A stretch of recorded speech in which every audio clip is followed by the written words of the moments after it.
அன்பு நண்பர்களுக்கு வணக்கம். அன்பு சொந்தங்களுக்கு வணக்கம். பி சீதாராமன், முதலீட்டாளர், long term share holder, long term mutual fund investor, long term gold asset investor and long term crypto asset investor. அன்பு நண்பர்களே, இன்று நாம் பார்க்க போகும் தலைப்பு +2 பொருளியல் பாடப்புத்தகத்திலிருந்து இன்றைய பொருளாதார கல்வி பற்றி பார்ப்போம். அதாவது முதலாளித்துவ பொருளாதாரம் பற்றி பார்ப்போம். முதலாளித்துவத்தின் தந்தை ஆடம் ஸ்மித் ஆவார். முதலாளித்துவ பொருளாதாரத்தை தடையில்லா பொருளாதாரம், ஃப்ரீ எக்கனாமி அல்லது அங்காடி பொருளாதாரம், மார்க்கெட் எக்கனாமி எனவும் அழைக்கிறோம். இங்கு பொருளாதார நடவடிக்கைகளை தீர்மானிப்பதில் அரசாங்கத்தின் பங்கு குறைவாகவும் சந்தையின் பங்கு அதிகமாகவும் இருக்கும். முதலாளித்துவ பொருளாதாரத்தில் உற்பத்தி நடவடிக்கைகள் தனியார் வசம் இருக்கும். பண்டங்கள், பணிகளை உற்பத்தி செய்யும் நிறுவனங்கள் லாப நோக்கத்தை முதன்மையாக கொண்டிருக்கும். தனி மனிதர் தங்களுக்கான வேலையை தேர்ந்தெடுப்பதிலும் திறமையை வளர்த்து கொள்வதிலும் சுதந்திரமாக செயல்படுவர். அமெரிக்கா, மேற்கு ஜெர்மனி, ஆஸ்திரேலியா, ஜப்பான் போன்ற நாடுகள் முதலாளித்துவ பொருளாதாரத்திற்கு எடுத்துக்காட்டுகளாகும். மேலும் இவ் அமைப்புகளில் அங்காடி சக்திகளிடமிருந்து மார்க்கெட் ஃபோர்ஸஸ் அடித்தட்டு மக்களை பாதுகாக்க தேவையான சமூக நல நடவடிக்கைகளையும் மேற்கொள்கின்றன. முதலாளித்துவ பொருளாதாரத்தின் இயல்புகள்: தனியார் சொத்து உரிமையும் பரம்பரை சட்டமும், private ownership of property and law inheritance. முதலாளித்துவத்தின் முக்கிய இயல்பு என்னவெனில், நிலம், உழைப்பு, மூலதனம், இயந்திரங்கள், சுரங்கம் போன்ற அனைத்து வளங்களும் தனி மனிதர்களுக்கு சொந்தமாக இருக்கும். உரிமையாளர்கள் வளங்களை அவர்களின் விருப்பத்திற்கு ஏற்றவாறு உரிமம் வைத்துக்கொள்ள, விற்க, பயன்படுத்த அதிகாரம் படைத்தவர்கள் ஆவர். உரிமையாளர்கள் இறந்த பிறகு சொத்துக்கள் அவர்களின் வாரிசுகளுக்கு மாற்றப்படும். இரண்டாவது பாயிண்ட், தேர்ந்தெடுப்பதில் சுதந்திரம், freedom of choice and enterprise. ஒவ்வொரு தனி மனிதரும் தங்களது வேலையை தேர்ந்தெடுப்பதிலும், உற்பத்தி செய்யும் பண்டங்களை தேர்ந்தெடுப்பதிலும், வியாபார இடத்தை தேர்வு செய்வதிலும் முழு சுதந்திரம் பெற்றிருப்பர். அதே போன்று நுகர்வோர்கள் தங்களுக்கு விருப்பமான பண்டங்களை தேர்வு செய்வதிலும் முழு சுதந்திரம் பெற்றிருப்பார்கள். மூன்றாவது பாயிண்ட், லாபம் நோக்கம். இந்த பாயிண்ட் தான் முதலாளிகள் பல மடங்கு சொத்துக்கள் குவிப்பதற்கான முக்கிய விதியாகும், தங்க விதியாகும். வாங்க பார்க்கலாம். லாப நோக்கம், ப்ராஃபிட் மோட்டிவ். எல்லா முதலாளிகளும் ப்ராஃபிட் மோட்டிவை நோக்கிதான் செயல்படுகிறார்கள். எல்லா வேலைக்காரர்களையும் வேலை வாங்குகிறார்கள்.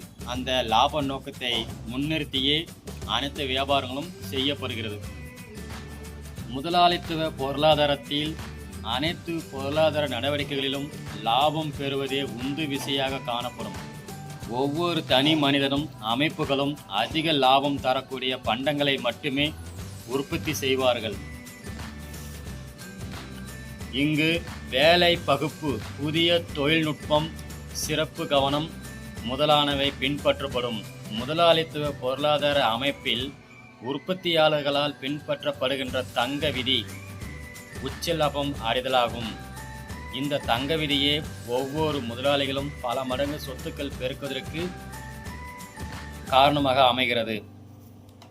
நான்காவது பாயிண்ட், போட்டியில் சுதந்திரம், ஃப்ரீ காம்படிஷன்.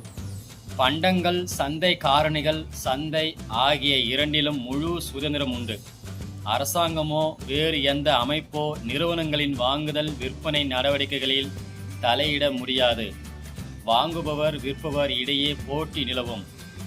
ஐந்தாவது பாயிண்ட், விலை இயங்குமுறை, பிரைஸ் மெக்கானிசம். விலை இயங்கு முறையானது முதலாளித்துவ பொருளாதாரத்தின் இதயமாகும். அனைத்து பொருளாதார நடவடிக்கைகளும் விலை இயங்கும் முறை தேவை. அளிப்பு ஆகியன அங்காடி சக்திகளால் கட்டுப்படுத்தப்படுகின்றன. 6வது பாயிண்ட், அரசின் பங்கு, ரோல் ஆஃப் கவர்மெண்ட். முதலாளித்துவ பொருளாதாரத்தின் அனைத்து பொருளாதார நடவடிக்கைகளையும் விலை இயங்கு முறையானது கட்டுப்படுத்துகிறது. ஆனால் அரசின் பங்கு மிக குறைவாக இருக்கும். அடிப்படை பணிகளான பாதுகாப்பு, பொதுநலம், கல்வி முதலானவற்றை அரசாங்கம் வழங்குகிறது. 7வது பாயிண்ட், இங்க சொத்துக்கள் இருப்பவர்கள்தான் முதலாளிகள். லாப பணத்தை ஈட்டக்கூடிய சொத்துக்கள் வைத்திருப்பவர்களே முதலாளிகள். அவர்களே மேலும் மேலும் பணக்காரர்களாக ஆவார்கள். வருமான ஏற்றத்தாழ்வு, இன்ஈக்வாலிட்டிஸ் ஆஃப் இன்கம். முதலாளித்துவ சமுதாயம் 2 வகுப்பாக பிரிக்கப்படுகிறது. சொத்துக்களை வைத்திருப்பவர்கள், சொத்துக்கள் இல்லாதவர்கள் என பிரிக்கப்பட்டு உள்ளனர். இதன் விளைவாக பணக்காரர்கள் இன்னும் பணக்காரர்களாகவும் ஏழைகள் இன்னும் ஏழைகளாகவும் இருக்கின்றனர். இதனால் பொருளாதார சமநட்ட நிலை அதிகரிக்கிறது. ஆகவே அன்பு நண்பர்களே, இன்று இந்த வீடியோவில் 2 முக்கியமான பாயிண்ட். முதலாளிகள் பல மடங்கு சொத்துக்கள் பெருக்குவதற்கு, முதலாளிகள் மேலும் மேலும் பணக்காரர்களாக இருப்பதற்கு காரணம் அவர்களுடைய நோக்கம், லாப நோக்கம் என்னும் தங்க விதி. 2வது, லாபத்தை பெருக்கக்கூடிய, லாப பணத்தை ஈட்டக்கூடிய சொத்துக்கள் ஆகும். இந்த சொத்துக்கள் உருவாக்குவதே நமது கடமையாகும். இந்த பேசிவ் இன்கமை உருவாக்கும், லாப பணத்தை கொடுக்கும் சொத்துக்கள் உருவாக்காத வரை நாம் பணக்காராக ஆக முடியாது. மேலும் மேலும் ஏழையாகத்தான் ஆக வேண்டும். எனவே அன்பு நண்பர்களே, சொத்துக்களை பெருக்க முதலீடு செய்யுங்கள். முதலீடு செய்ய தொடர்பு கொள்ளுங்கள். தேங்க்யூ நண்பர்களே. சப்ஸ்கிரைப் பண்ணுங்க, ஷேர் பண்ணுங்க, லைக் பண்ணுங்க, கமெண்ட் பண்ணுங்க. பி. சீதாராமன், முதலீட்டாளர்.